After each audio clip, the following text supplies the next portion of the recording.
हर रोज एक नई कहानी देखने के लिए चैनल को सब्सक्राइब करें और बेल आइकन दबाना ना भूलें। काम्या अपनी माँ के साथ रहती थी। काम्या बहुत ही होनहार और समझदार होने के साथ साथ देखने में भी बहुत सुंदर थी। वो इतनी सुंदर थी कि उसके पीछे काफी लड़कों की लाइन लगी रहती थी, लेकिन काम्या किसी को भी भाव तक नहीं देती थी। ऐसे ही एक दिन वो अपने कॉलेज में बैठकर अपनी पढ़ाई कर रही थी। तभी उसका एक टीचर जिसका नाम राघव था आता है और अपने सभी स्टूडेंट्स को बोलता है, गाइस हमारे कॉलेज में वाटर के ऊपर डिबेट है, तो मैं चाहता हूँ कि आप सभी ना डिबेट में हिस्सा लें। पर सर, हमारे कॉलेज में बस क्या वाटर के ऊपर ही डिबेट है? क्या हम किसी और चीज में हिस्सा नहीं ले सकते? काम्या, कॉलेज में फंक्शन हो रहा है, तो तुम्हें जो ठीक लगे ना तुम वो टॉपिक ले सकती हो। Okay sir. राघव क्लास से चला जाता है और अब काम्या भी अपने घर जाने लगती है। काम्या आगे आगे चल रही थी और उसके पीछे पीछे एक आवारा लड़का भी घूम रहा था। उसको देख काम्या अपनी चलने की रफ्तार को बढ़ा लेती है। वो काफी तेज चलने लगती है और जल्दी जल्दी वो अपने घर चली जाती है और हाँफते हुए अपने बेड पर बैठ जाती है। उसको इतना थका हुआ देख काम्या की माँ कांता अपनी बेटी काम्या से बोलती है, बेटा काम्या, क्या हुआ? तू इतनी डरी हुई क्यों है? और तू इस तरह हाफ क्यों रही है? कुछ नहीं माँ, वो मैं बस थक गई हूँ। नहीं बेटा, जरूर कुछ बात है। बता क्या बात है? माँ, मैं कॉलेज नहीं जाऊंगी। अब मैंने पढ़ लिया है जितना पढ़ना था। पर हुआ क्या है? तेरी ऐसी बात सुनकर मेरा दिल बैठ रहा है। बेटा तू साफ साफ बोल, क्या बात है? तू जानती है ना मैं बीमार रहती हूँ, और ऊपर से तू ऐसे जलेबी के जैसे बातें कर रही है। अब जब तक तू मुझे पूरी बात नहीं बताएगी तो मैं कैसे समझूंगी? माँ, भगवान ने मुझे इतना सुंदर क्यों बनाया है कि लोग मुझे उस नजर से देखते हैं? बेटा क्या बात है? काम्या आज की हुई सारी बात बता देती है। ये सुनकर कांता को बहुत चिंता होती है, जिसके बाद वो अपने सर पर हाथ रखकर बैठ जाती है और चिंता में बोलती है, हे भगवान, मुझे नहीं पता था कि मेरी बेटी इतनी बड़ी हो गई है। लोग अब उसको इस नजर से भी देखेंगे। बेटी घर का गहना और इज्जत होती है, इसलिए अब मैं तेरी शादी करवाने की सोच रही हूँ। पर माँ, आप बीमार रहती हैं और मैं आपको ऐसे छोड़कर शादी नहीं कर सकती हूँ। पर बेटा, अब तेरी शादी भी जरूरी है। इस तरह अब कांता शादी के लिए कुछ दिन रुक जाती है। तो वहीं एक बार फिर काम्या कॉलेज जाती है और अपने कॉलेज के लिए प्रोजेक्ट तैयार करने लगती है, जहाँ उसकी नजर मिट्टी के घड़ों पर पड़ती है। उसको देख काम्या खुद से बोलती है, ये मिट्टी, क्यों ना मैं मिट्टी की बोतल बनाऊं? घड़े और कप तो बहुत होते हैं, लेकिन बोतल मैंने अभी तक नहीं देखी है। क्यों ना मैं बोतल बनाकर उसके बारे में सबको बताऊं? ये सही रहेगा। काम्या अब कुछ मिट्टी लेकर कुम्हार के पास जाती है और उससे मिट्टी की बोतल बनाने को कहती है। थोड़ी देर में बोतल बन जाती है और अब अगले दिन वो उस मिट्टी की बोतल में पानी भर के ले जाती है। जहाँ उसके पास मिट्टी की बोतल देख सभी उस पर हंसने लगते हैं और एक लड़की आकर काम्या से बोलती है, अरे काम्या, ये क्या कोई खिलौना लाई हो? मिट्टी की बोतल में पानी कौन लाता है? मैं लाती हूँ मिट्टी की बोतल में पानी। अगर तुम्हें पीना है तो बोलो। ना बाबा ना, तू ही पी इसको, मुझे नहीं पीना। न जाने इस मिट्टी की बोतल में कितने कीटाणु होंगे। तुम्हें यही तो नहीं पता कि इसमें क्या है, बस बिना जाने कुछ भी बोल देती हो। ओ हेलो, तूने इसमें अपना कल का पूरा दिन गवा दिया और मुझे लेक्चर दे रही है। तुझे क्या लगता है तू इस मिट्टी की बोतल में पानी पिएगी और इसके बारे में लोगों को बताएगी कि मैंने इसको ऐसे बनाया है, तो क्या तू जीत जाएगी? इस गलत फहमी में मत रही हो, समझी तू? देखना मैं कैसे पासा पलटती हूँ। काम्या कुछ नहीं बोलती और वहाँ से अपनी मिट्टी की बोतल लेकर चली जाती है। ऐसे ही अब समय गुजरता है और कंपटीशन का दिन आ जाता है, जिसके बाद सभी अपना प्रोजेक्ट लेकर स्टेज पर जा रहे थे।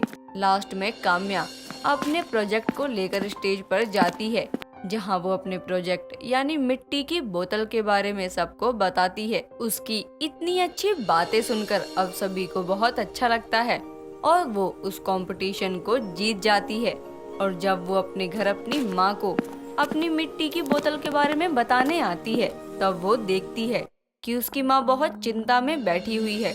उसको चिंता में देख काम्या अपनी ट्रॉफी साइड रखती है और अपनी माँ से बोलती है, माँ, तुम इतनी चिंता क्यों करती रहती हो? बेटा तू तो जानती है मैं बीमार हूँ और मैं कब तक तुझे अपने पास रखूंगी। मैं कितने समय के लिए हूँ और कितने नहीं, ये तो सिर्फ दुर्गा माता जानती है। और अगर भगवान न करे मुझे कुछ हो गया तो तेरा क्या होगा? माँ कैसी बात कर रही हो? आपको कुछ नहीं होने वाला है, सब अच्छा ही होगा, आप चिंता मत करो। नहीं बेटा, अब मैं और नहीं रुक सकती हूँ। वो दोनों आपस में बात ही कर रहे थे कि तभी वहाँ पर कांता की बातों को काटता हुआ एक पंडित आता है और कांता का जवाब देता है। अरे कांता बहन, यूँ समझो तुम्हारी सारी चिंता दुर्गा माँ ने स्वयं हर ली है। क्या? कैसे? और पंडित जी आप ये कैसे बातें कर रहे हैं? बहन कांता, मैं बिल्कुल सही बोल रहा हूँ। मेरे पास एक बहुत ही अच्छे घर का रिश्ता है और वो ज्यादा बड़ा परिवार भी नहीं। यदि उस घर में तुम्हारी बेटी काम्या जाएगी तो काम्या उस घर में राज करेगी, राज। ऐसा घर तो ढूंढने से भी नहीं मिलता। और उस घर का लड़का क्या लड़का है। अगर तुम उस घर के लड़के को देख लोगी ना तो खुद कहोगी, पंडित जी आपने बहुत अच्छे घर में मेरी बेटी की शादी करवाई है। कांता बहन, ऐसा लड़का तुम दिया लेकर भी ढूंढोगी ना तो वो भी नहीं मिलेगा। ऐसा लड़का बहुत ही मुश्किल से मिलता है। पंडित की बात सुनकर अब कांता उस लड़के के लिए हाँ कर देती है और अपनी माँ की खुशी में काम्या भी खुश हो जाती है। अगले दिन जब उसको देखने वाले आते हैं तब काम्या बाहर आती है, जहाँ वो देखती है उसके सामने कोई और लड़का नहीं बल्कि उसके सर राघव थे। उनको देखकर काम्या के चेहरे पर एक मुस्कान आती है और उसको मुस्कुराते हुए देख लड़के की माँ विमला शादी के लिए तैयार हो जाती है। ऐसे ही अब कुछ समय बाद राघव और काम्या की शादी हो जाती है। शादी की पहली रात जब राघव उसके पास आता है तो राघव से बोलती है, राघव जी वो मुझे पानी पीना है। हाँ हाँ क्यों नहीं, लो मैं अभी देता हूँ। नहीं नहीं, मैं कांच के गिलास में पानी नहीं पीऊंगी। फिर? मैं मिट्टी की बोतल में पानी पीती हूँ। बोतल लाई हो? हाँ ना, लाई हूँ बैग में। राघव उसको उसकी मिट्टी की बोतल देता है और काम्या भी अब पानी पी लेती है। इस तरह अब सुबह हो जाती है और सुबह सुबह काम्या अपनी बोतल से पानी पीने लगती है। राघव भी वहीं बैठा था कि तभी उसकी सास उसके पास आती है और उसको मिट्टी की बोतल में पानी पीते हुए देखकर बोलती है, बहू ये क्या कर रही है तू? क्या हुआ माँ जी? बहू तुम मिट्टी की बोतल में पानी कैसे पी सकती है? अरे हमारे घर में बर्तनों की कमी थोड़ी ना हुई है जो तुम मिट्टी वाला पानी पी रही है।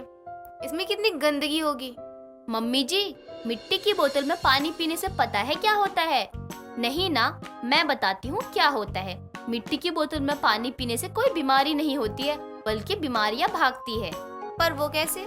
मिट्टी की बोतल में पानी पीने से BP, blood, cholesterol, heart problem नहीं होती है। साथ ही पीलिया, डायरिया जैसी बीमारियां खत्म करता है। मिट्टी में एंटी एजिंग के गुण होने के कारण ये शरीर में होने वाले दर्द, ऐंठन और सूजन की समस्याओं को भी दूर करता है। और आपको पता है, अमेरिकन्स का मानना है कि मिट्टी में जो गुण होते हैं वो कैंसर को होल्ड कर सकते हैं। अरे वाह, मिट्टी में इतनी सारी खूबियाँ होती हैं, मुझे तो आज पता चल रहा है। मम्मी जी, इन सब बीमारियों से दूर होने की वजह से ही मैं मिट्टी की बोतल में पानी पीती हूँ।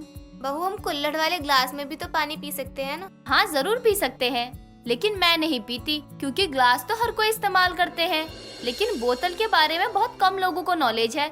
इस तरह हम जागरूकता भी फैला सकते हैं। हाय, मेरी बहू कितनी समझदार है। मेरे तो भाग खुल गए ऐसी बहू पाकर।